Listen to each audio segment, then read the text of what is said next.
안녕하세요. 준원입니다. 오늘 하루도 무탈히 잘 보내셨나요? 이제는 때이른 장마가 찾아온 것 같아요. 지난 주말에는 천둥 번개가 무섭게 치면서 비가 엄청나게 쏟아졌었는데 여러분이 계신 곳은 어떠셨나요? 올해는 작년처럼 비로 인한 피해가 생기지 않았으면 좋겠네요. 오늘 밤 제가 읽어드릴 책은 정영욱 작가님의 잘했고, 잘하고 있고, 잘 될 것이다 라는 책입니다. 정영욱 작가님은 제가 개인적으로 참 좋아하는 필력을 가지셔서 더 애착을 갖고 책을 보게 되는데요. 제 채널에서 이미 작가님의 참 애썼다, 그것으로 되었다, 나를 사랑하는 연습 두 권의 책을 읽어드렸었죠. 근래에는 JTBC에서 방영한 드라마 런온에서 나를 사랑하는 연습이 등장하며 더 많은 분이 책을 찾아보시기도 했습니다. 그리고 드디어 작가님의 신간이 출간된다는 소식에 불이 나게 읽어보았는데 이제서야 낭독을 해드리네요. 세상에는 나를 안다는 이유로 상처 주는 사람들이 많습니다. 양방향으로 전달되는 따뜻한 언어는 점점 찾아보기 힘들죠. 도대체 그런 생각을 왜 해? 앞으로 어떻게 살려고 그래? 지금 뭐 하고 있는 거야? 어느덧 마음을 흔들고 불안하게 만드는 언어들이 더 잦고 나를 응원할 용기조차 잃어버리게 됩니다. 하지만 우리가 아무 이유 없이 상처를 주고받는 것처럼 우리는 아무 이유 없이 누군가를 격려할 수도 있습니다. 당신을 잘 알든 잘 알지 못하든 우리는 서로의 손을 잡아줄 수 있다고 정영욱 작가님은 말합니다. 이 책은 작가님 고유의 편안한 어체와 200% 공감되는 따뜻한 위로의 글들로 구성되어 있습니다. 저는 책을 읽으면서 마음속으로 연신 그래, 맞아 하며 읽었었는데 여러분도 많이 공감하고 위로 받으시리라 생각됩니다. 저는 많은 글 중 10개의 글을 골라서 읽어드리도록 하겠습니다. 여러분 모두 잘했고, 잘하고 있고, 잘 될 것입니다. 그럼 오늘도 편안한 밤 되세요. 이유 없음의 위로. 당신 참으로 힘들었겠다. 참 바빴을 테고, 그만큼 허겁지겁 달렸을 테고, 그래서 넘어졌을 테고, 까진 상처에 아팠을 테고, 그리고 다시 일어난데도 아주 지쳐 있을 테지. 아픈 마음 다독일 새 없이 나아가다 쓰린 곳 다시 다쳤을 테지. 내가 감히 당신을 알겠냐만, 어떤 상황인지 알겠냐만, 얼마나 힘들지 알겠냐만. 그래도 힘들었겠다, 지쳤겠다, 이야기하겠다. 또 괜찮아질 거라, 나아질 거라, 더 좋은 일 생길 거라 이야기하겠다. 어떠한 힘듦인지 따지기 전에 당신에게 말하고 싶다. 괜찮다. 다 괜찮다. 어떤 위로는 이유라는 주석이 달리지 않음에 더욱 따뜻해지는 것이니, 어떤 격려는 힘듦의 깊이를 알지 못함에 더 와닿을 수 있는 것이니, 또 이렇게 멀리서 당신을 응원하는 누군가가 있다는 것만으로 힘을 얻는 것이니, 비록 우리가 서로를 알지 못하더라도 평생을 모르고 살더라도 말이다. 어디서 한번 마주친 적 없는 우리가 이렇게 서로를 응원하고 있다. 그러니 당신 스스로에 대해서도 알아주고 응원해주면 어떨까 한다. 내가 한 말들 그대로 스스로에게도 해주었으면 어떨까 한다. 자신에게 조금 더 관대해지면 어떨까 한다. 자기 자신을 응원함에는 그 어떤 이유도 명분도 필요 없으니 내가 나를 격려함에는 그 어느 깊이도 필요 없으니 나 참 힘들었구나. 나 참 애썼구나. 그래서 지쳤구나. 스스로가 알아주고 이유 없이 응원할 수 있는 용기 있는 삶이기를 바라본다. 모든 위로는 이유 없이도 위로가 되는 것이고 스스로에게는 더욱더 그러하기 때문에 이제 내가 나에게 말해주는 것이다.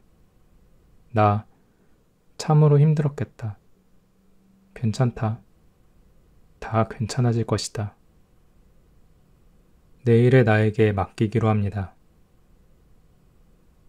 치열하게 의미를 가진 단어들을 떠올려 보기로 합니다. 경쟁, 혈투, 열망쯤의 단어. 표면적인 의미와는 반대로 떨어지면 끝이 보이지 않는 절벽에 몰린 느낌이 떠오릅니다. 진퇴양난, 배수지진 같은 사자성어도 있겠습니다. 대략 도망칠 곳이 없어 애써 싸워내야 하는 상황을 뜻합니다. 그런데 가만 보니 현대의 우리의 삶은 진퇴양난의 상황도 배수지진의 상황도 많지 않습니다. 굳이 삶 전체로 보지 않아도 오늘만 하더라도 그랬습니다. 매일 그렇게 치열하게 싸울 필요가 없었습니다. 내 앞에 나의 목숨을 위협하는 적이 있는 것도 아닐 뿐더러 도망치면 죽는 것도 아닙니다. 무엇보다 나에게는 든든한 지원군이 있었습니다. 내일의 나.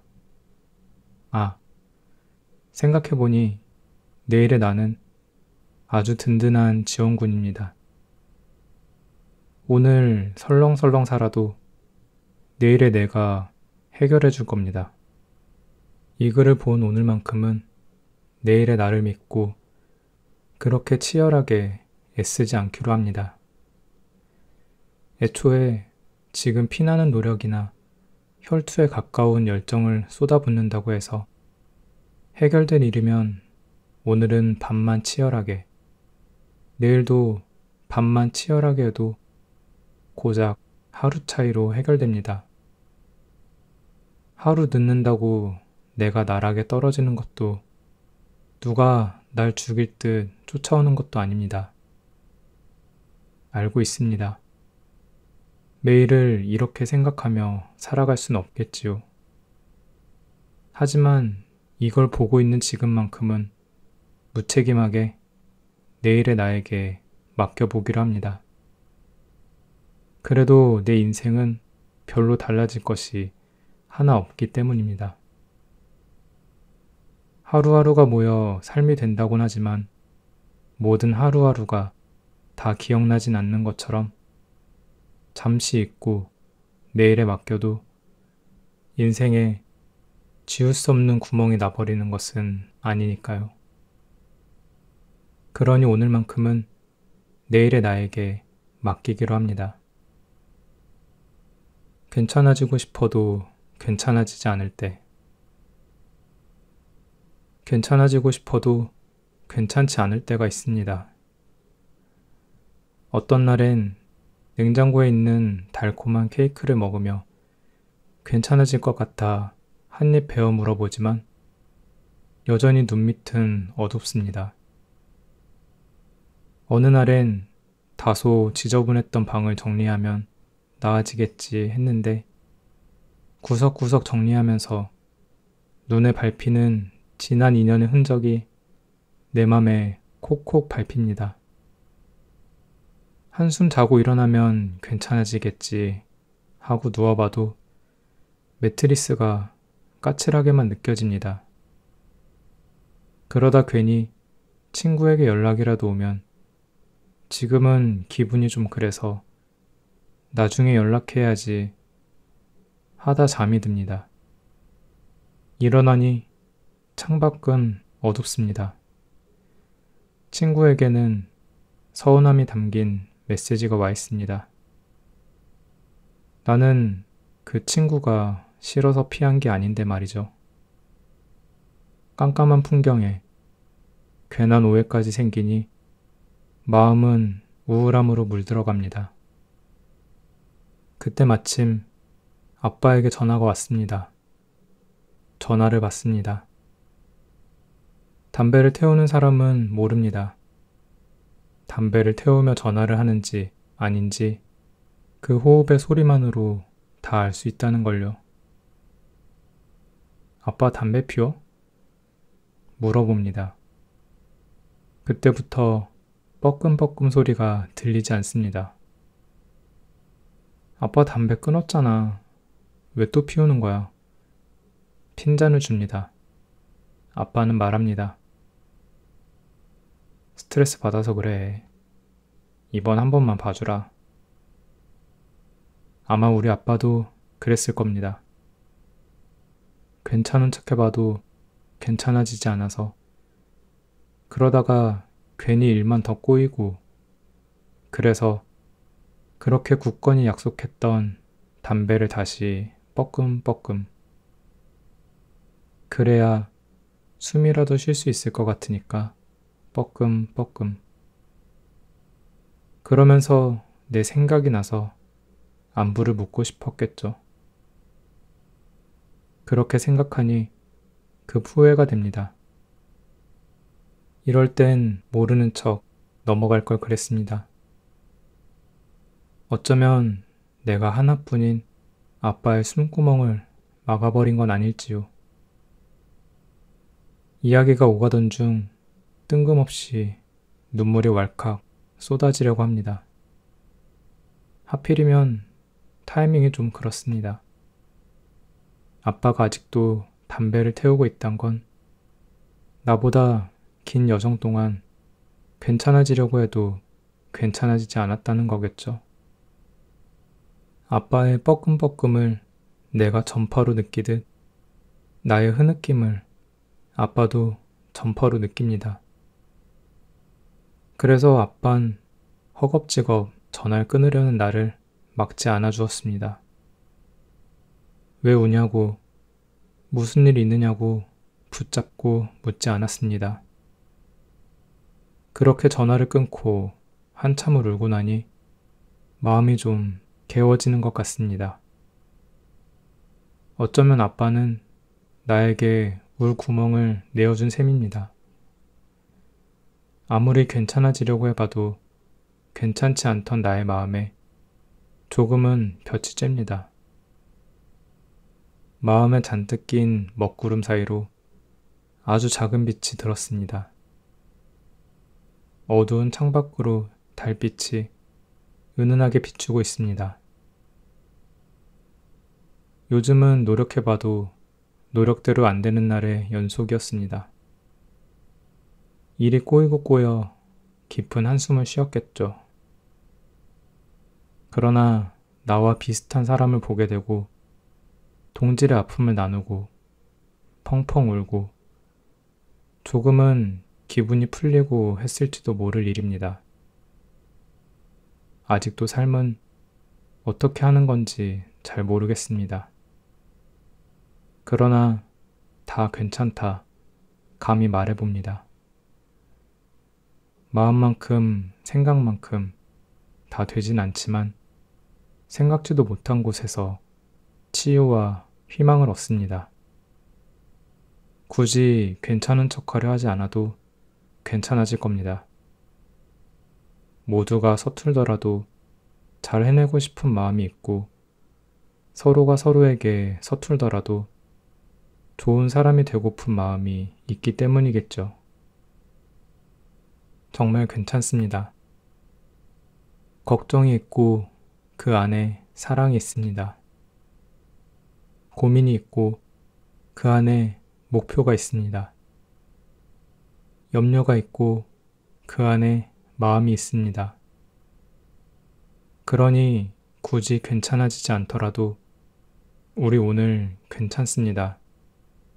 괜찮아지고 싶어도 괜찮지 않을 때, 그럴 때 우리는 아주 작은 것들로부터 위로와 희망 같은 걸 찾아냅니다. 동질의 마음으로부터 서로가 서로를 무던히 껴안아주고 있었습니다. 혼자 있고 싶지만 혼자이기 싫은 마음. 옷은 입으면 덥고 벗으면 춥다. 마음도 옷을 입는다. 사람이라는 옷을 입는다. 마음의 옷은 입으면 답답하고 벗으면 외롭다. 그래서 사람은 혼자 있고 싶다가도 혼자이긴 싫어하는 거다. 생각해보면 아주 당연하면서도 아주 이기적인 마음이었다. 그런 마음들이 모여 상처를 주다가도 언제 그랬냐는 듯 다시 서로를 감싸는 것. 삶은 이기적인 마음이 모여 이 기적을 만드는 것이다. 마음 접기. 여기 근처에 A4 용지가 하나 있습니다. 종이를 들어 계속 접어볼까 합니다. 이걸 보는 당신도 접고 계신지요? 우린 아마도 9번을 채 접지 못해 포기할 겁니다. 종이는 사람의 힘으로 9번 이상 접질 못한다 합니다. 최대 횟수는 기네스북 기준으로 고작 9번이라고 하죠. 신기하게도 우습기도 한 사실입니다. 저 얇은 종이도 접고 접고 접다 보면 도저히 접을 수 없는 때가 온다는 거. 그것도 생각보다 빨리. 한낱 종이도 그러한데 사람 마음이라고 다를까 싶습니다. 마음을 접는다는 건 그리 간단히 할 수 있는 일이 아닌 거겠죠. 6번, 7번, 9번. 그렇게 계속 접어간다는 건 불가능에 가까운 일 아닐까 합니다. 보고 싶은 마음, 그리운 마음, 속상한 마음, 후회하는 마음. 우리 도저히 내 힘으론 안 되는 걸 접으려고 안간힘을 쓰는 건 아닐지요. 저 얇은 종이도 몇 번 접으면 못 접힌다고 발악을 합니다. 우리 마음이 종이보다 두꺼웠으면 두꺼웠지 얇을 리가 있을까요? 어떤 마음이라도 억지로 접으려 하지 말아요. 진짜 접는다는 건 9번, 10번 계속 접어 작게 만드는 게 아닌 시간이 지나 접고 싶단 마음이 없어지는 거니까. 어떤 일이라도 잊어버리려 안달하지 마세요.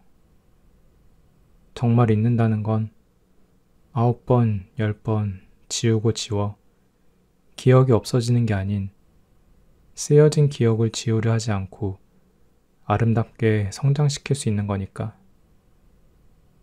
그렇다고 가만히 있지는 말기로 해요. 접지 못한 것들, 잊지 못한 모든 것들, 시간이 다 해결해 주는 건 아니란 생각으로 부지런히 나아가 멋진 내가 되어 살아가기를.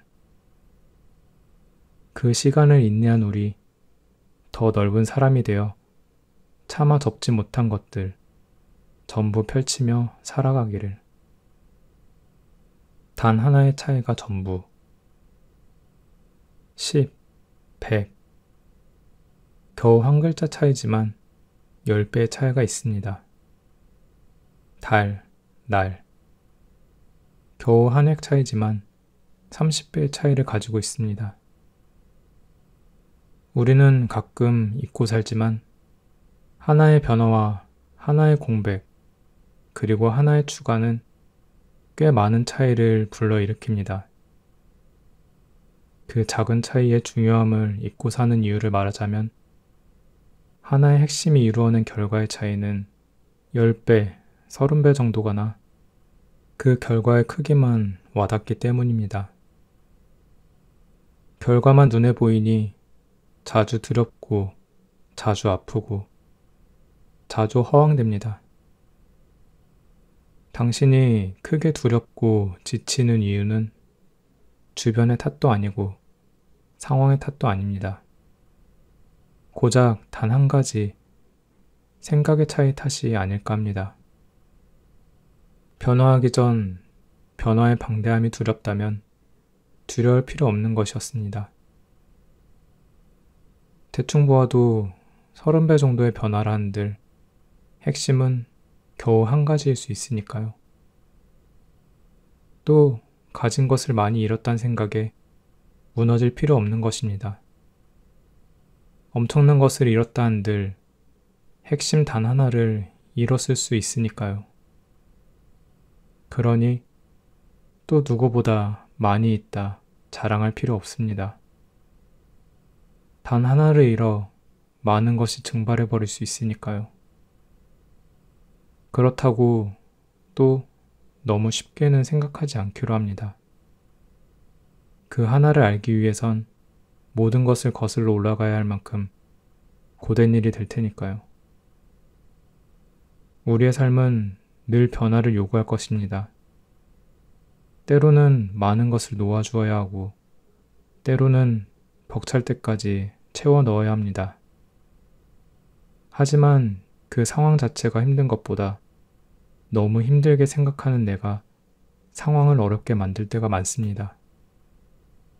나는 생각을 하는 사람이니 나름 편한 대로 생각할 수도 있었습니다.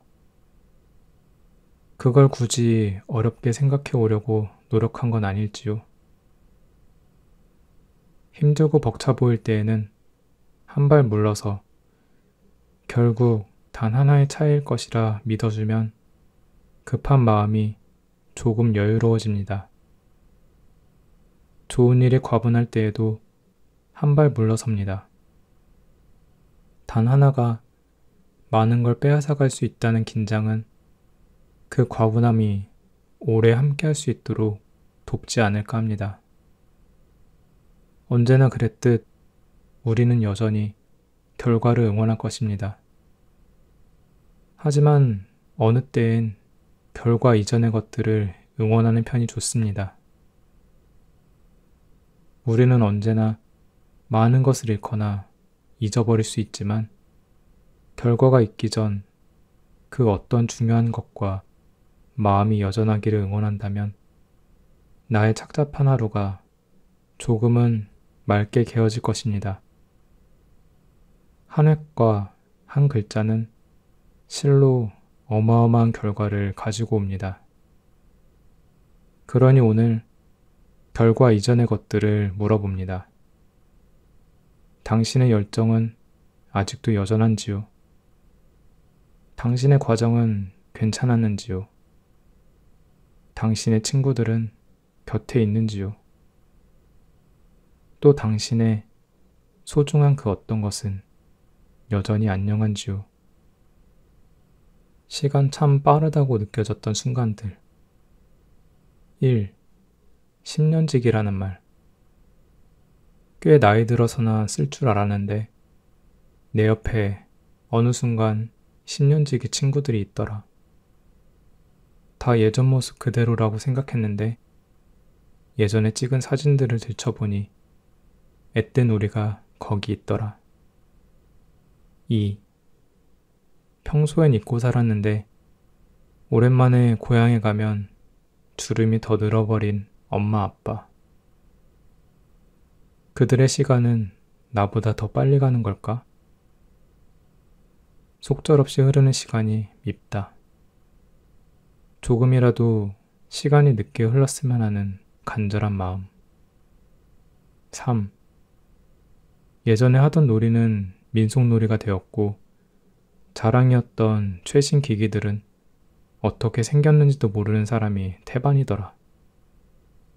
한때 젊음의 상징이었던 연예인들까지 모르는 사람이 있고, 이렇게 나의 세대가 추억에 잠기면서 새로운 세대가 떠오르는 건가 싶더라. 4. 주변에서 결혼 소식이 자주 들린다. 결혼은 어른들이 하는 거라고 생각했는데 꼭 결혼뿐 아니라 경조사 소식이 나에게 직접적으로 들어온다. 누가 봐도 어른인 나이가 되었구나. 5. 나도 모르게 예전 이야기를 많이 한다. 이러다 나 때는 말이야, 반복하는 사람이 되어 있을까 조심스럽지만 나 때 있었던 일만큼 이야기하기 쉽고 와닿는 이야기는 어디에도 없다. 6. 젊음이라는 단어가 제법 어울리지 않는다.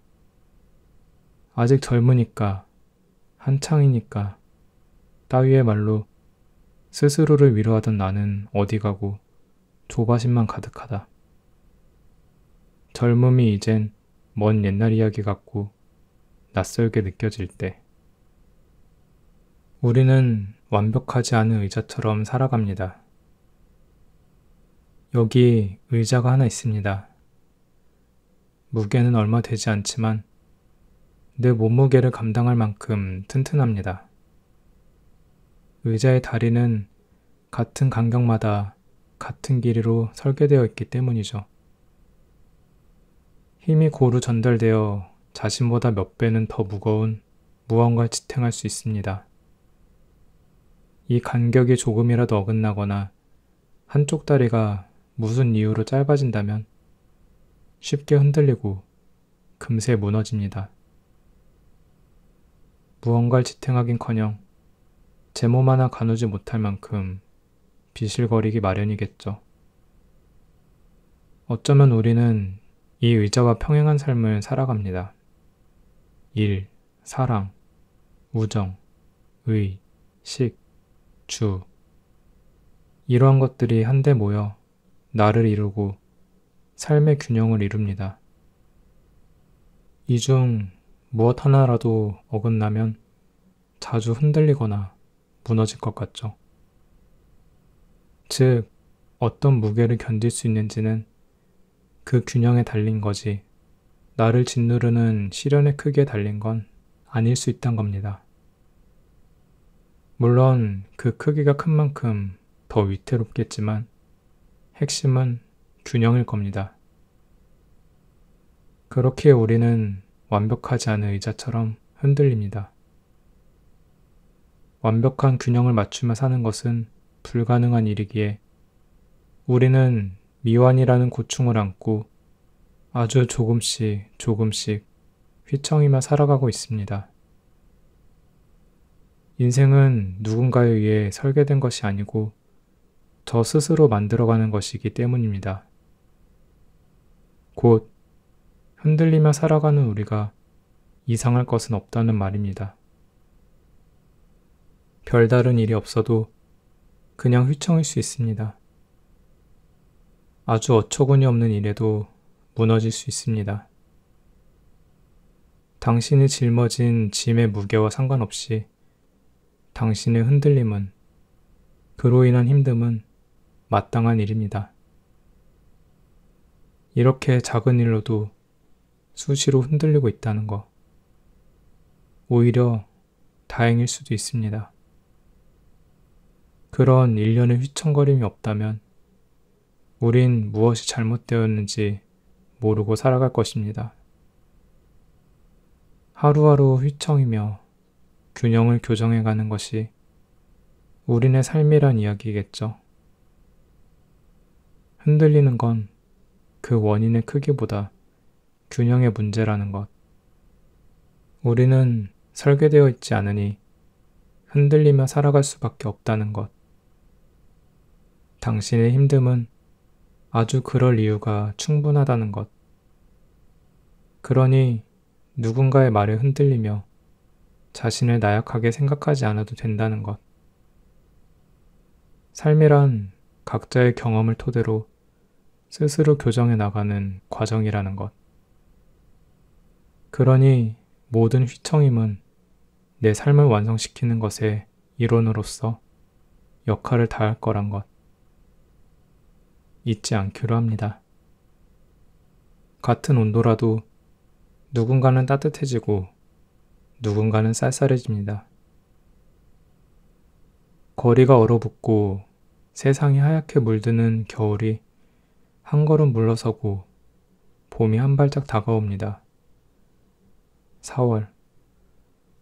제법 다정한 봄바람이 불어오니 내 맘도 잇따라 그 다정함을 만끽하며 이야기합니다. 날이 따뜻해졌네. 따뜻해졌다고 말이죠. 따뜻해졌답니다. 따뜻. 완연한 봄날처럼 완전히 풀어진 건 아닌데 제법 따뜻하게 느껴집니다. 지금의 날씨는 10월 정도의 날씨와 비교해보면 비슷한 것 같습니다. 그때 10월의 기온은 지금 4월의 기온과 많이 닮아 있습니다. 낮엔 햇볕이 쨍해 더운 듯 하지만 저녁이 되면 아직까진 서늘한 날씨 말이죠.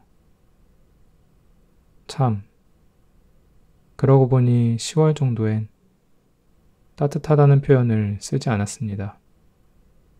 그러니까 나는 그때 아마도 쌀쌀해지네 라는 표현을 썼을 것입니다. 4월과 10월, 4월의 기온과 10월의 기온, 둘 다 수치상으론 다를 거 하나 없는 영상의 온도이지만 사람들의 반응은 다릅니다. 4월은 따뜻해졌다는 반응이고 10월은 쌀쌀해졌다는 반응이지요.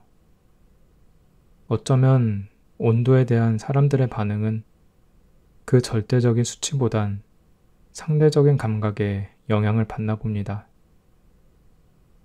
절대적 수치가 아닌 상대적인 감각에 영향을 받는 것. 이와 꼭 같은 존재가 또 있습니다. 언어와 관계입니다. 말과 관계는 특정할 순 없지만 분명한 온도가 존재합니다. 그리고 그 말과 관계의 온도 또한 절대적인 수치보단 상대적인 감각이 더 중요하게 다가오지요. 그러니 아무것도 아닌 말을 건네거나 시답지 않은 응원을 건네도 누군가는 따뜻하다 생각을 할 수 있습니다. 또 아주 조금의 시비를 걸어도 시답지 않은 장난이라도 누군가는 쌀쌀하다 생각을 할 수 있습니다. 그 말은 곧 상대가 나에게 감동을 한다고 해서 내가 대단한 것이 아닐 수 있다는 뜻이겠죠. 내가 큰 위로를 건네준 사람이 아닐 수 있겠습니다. 상대의 전 상태가 아주 추운 겨울이었을 뿐이니까요. 또 상대가 별일 아닌 걸로 서운함을 표현한다고 해서 쪼잔한 게 아닐 수도 있단 말이겠죠. 상대는 제법 포근한 계절을 보내왔을 수도 있는 거니까요. 또 반대로 생각해보면 상대를 서운하게 했다 해서 내가 엄청 잘못한 것이 아닐 수도 있습니다. 내 표현은 분명 영상의 온도였지만 상대는 제법 쌀쌀해졌다 생각할 수도 있는 거니까요. 이보다 더 많은 예는 끝없이 존재하겠지요. 서로의 계절에 따라 지금의 말과 관계는 포근해지거나 서운해지거나 할 수 있습니다.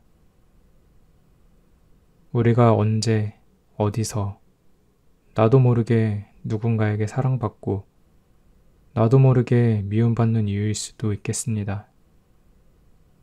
상대의 이전 상태에 대해 무지했기 때문이고 나의 이전 상태에 대해 무지했기 때문이겠지요. 문득 인연은 노력만으론 이루어지지 않는다는 유명한 말이 떠오릅니다. 맞는 말이지만 꼭 인연에만 국한하지 않기로 합니다. 사람과 사람 간에 이루어지는 것들 전부 노력만으로는 되지 않는 것 같습니다. 그 노력을 알아봐 줄 수 있는 기적 같은 타이밍이 있어야 했겠죠. 서로를 향한 노력이 서로의 계절에 제법 어울려서 서로에게 좋은 의도로 다가오는 것 말입니다. 그러니까 서로가 노력해서 전하는 영상 기온을 하필이면 쌀쌀해진다 말고 따뜻해진다 느끼는 기적 말이죠. 늘 그랬듯 계절은 돌고 돌겠지요. 오늘도 나는 누군가에게 상처가 되었습니다. 하지만 오늘도 나는 누군가에겐 응원이 되었겠지요. 누군가에겐 헤어짐이었고 누군가에겐 만남이었을 겁니다. 이렇게 생각하니 조금은 편합니다. 노력만으론 닿을 수 없는 진심이 언어. 노력만으론 이루어질 수 없는 것이 인연. 그 안에 우리가 살고 있던 계절. 그리고 그 계절은 지금도 돌고 돌아가고 있다는 사실. 받아가고 싶다는 말. 내게 주어진 상황이 너무 버겁거나 도저히 해결할 방법이 없어 갑갑할 때에는 떠나고 싶다고 말합니다. 조금 더 구체적으론 받아가고 싶다고 말이죠. 언젠가 독자들에게 힘들 때 가장 하고 싶은 건 무엇인가요? 물어봤을 때 나온 답 역시 바다에 가고 싶다 였습니다. 가장 많이 하는 행동은 하늘 보기였고요. 피식했습니다. 역시 사람 다 똑같이 사는구나. 예쁜 것과 탁 트인 것을 보면 마음이 개어집니다. 푸른 것을 보면 마음이 안정되고 아름다운 것을 보면 마음이 정화됩니다. 모두는 은연중에 그 치유를 알고 있습니다. 그래서 주변인이 바다 보러 가고 싶다 하면 무슨 일 있냐 물어보기도 하고 하늘을 멍하게 바라보면 무슨 걱정이라도 있냐 물어보는 것이겠죠. 근데 참 아이러니한 사실은 바다를 보러 가도 하늘을 봐도 달라질 거 하나 없다는 것입니다. 나는 어떤 일이 잘 풀리지 않아서 너무 분해서 그리고 답답해서 그것을 시켜보고자 바다를 보러 가고 하늘을 멍하니 바라보는데 사실 실질적으로 변하는 것은 전혀 없습니다. 힘든 일은 여전히 해결이 안 되었습니다. 풀리지 않던 일이 갑자기 풀리는 것도 아니지요. 그러나 이상하게도 그럭저럭 마음이 괜찮아집니다. 또 그 괜찮음으로 다시 나아갈 기운을 얻습니다. 나는 왜 괜찮아지지 않아도 괜찮아지는 것인가? 당신은 왜 좋게 변하는 거 하나 없다는 걸 알면서도 떠나고 싶은 것일까? 곰곰이 생각해 봅니다. 어쩌면 바다와 하늘 같은 것들은 우리에게 깨우침을 주는 것 같다는 자연이 그런 힘을 가진 신적인 존재라는 뜻은 아닙니다. 그냥 탁 트인 것, 높은 것, 아름다운 것, 예쁜 것, 탁하지 않은 공기, 시원한 바람과 막힌 것 하나 없는 공간, 나보다 훨씬 높고 넓은 것들, 또는 제법 다른 온도, 그런 것들을 마주하면 우리의 어떤 것에 대한 열망의 마음이 순해지는 건 아닐까 합니다. 우리의 탁했던 생각이 깨어나는 건 아닐까 합니다. 해내야만 한다는 부담에서 하지 못할 만도 하지 라는 인정, 또는 이 넓고 높은 것들 아래 내 걱정은 아주 작은 먼지 정도겠지 라는 안도감, 지금껏 어떻게든 흘러왔으니 앞으로도 어떻게든 흘러가겠지 정도의 무책임, 아주 예전부터 알았지만 살아오면서 잊게 되는 것, 나는 할 수 있고 해야만 했고 보여줘야만 한다는 그 강박에서 잠시나마 깨어나는 것 같습니다.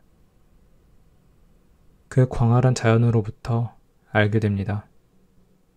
나는 좀 약하고, 나는 좀 멋없고, 나는 좀 작다는 걸 인정하게 됩니다. 주변인이 나 바다 가고 싶어 라고 말하거나 하늘을 보는 행동을 자주 한다면 어떠한 압박으로 인해 구석으로 몰려있다는 걸 뜻합니다. 나 또한 그런 말과 행동을 자주 한다면 그런 것이 분명하겠죠. 나 좀 약해지고 싶어. 나 좀 인정하고 싶어. 나 좀 벗어나고 싶어. 정도의 간절함일 테지요. 직접적으로 힘들다, 정말 버겁다 표현하지 않아도 알아주어야 합니다. 알아줍시다. 그리고 그만큼이나 힘들 그 사람 또는 나를 극진히 보살펴 주도록 합니다. 해결할 방법이 없어 도망치고 싶어 하는 사람일 테니까 말이죠. 힘이 도저히 나질 않아 힘을 낼 수 없는 사람일 테니까 말이죠.